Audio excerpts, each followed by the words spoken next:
During the poignant statement that he delivered on Saturday night at the closing ceremony of the Invictus Games, the Duke of Sussex addressed soldiers as well as their families. During his motivational 5-minute speech at the closing ceremony of the Invictus Games on Saturday, September 16, Prince Harry admonished his audience not to judge people based on their past pain. The Invictus Games were held in Toronto, Canada. This is a particularly pertinent message coming from the Duke, who has left behind his royal life in the UK to begin a new life of independence in California with his wife Meghan Markle and their children. He said it was important to consider those we encounter as who they are now, rather than anything they may have done in the past. This is especially pertinent coming from the Duke, who has left behind his royal life in the UK.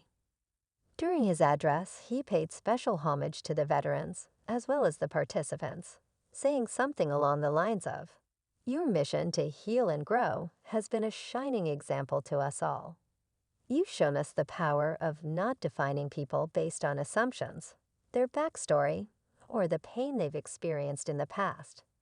Instead, we should define people based on their abilities, how they show up, and who they are in the present." He continued by saying, "I'm sure that all of you are completely weary physically. On the other hand, I really hope that you have improved your mental strength since you first arrived. We may have provided the platform, but it was you who made the magic happen. Don't ever forget that tomorrow, each of you will leave with memories that are distinct and impersonal to you alone. Don't let that fact escape your mind. But it is my hope that every memory made will bring a smile to your face because it will give you a sense of belonging, and it will give you and your family an opportunity to look forward with pride and with a purpose." During his speech, the Duke also surprised everyone by giving a shout-out to an instrument that had served as the accompaniment to some of the most important events of his life. In his autobiography, Prince Harry relates how the day before he found out that his mother, Princess Diana, had been murdered in a car accident, he heard the first bleeding notes of bagpipes. This was the day before he was notified of her death. After that, he spoke to the crowd at the Merkur Spiel Arena and told them about an encounter he had earlier in the week with a Canadian competitor named Master Corporal James Gendron. The prince elaborated, saying, "While you and I were talking, I noticed bagpipes lying on the floor in the far corner. It's possible that some of you are aware of how much the bagpipes mean to me. Hence, I couldn't help but wish that they be performed.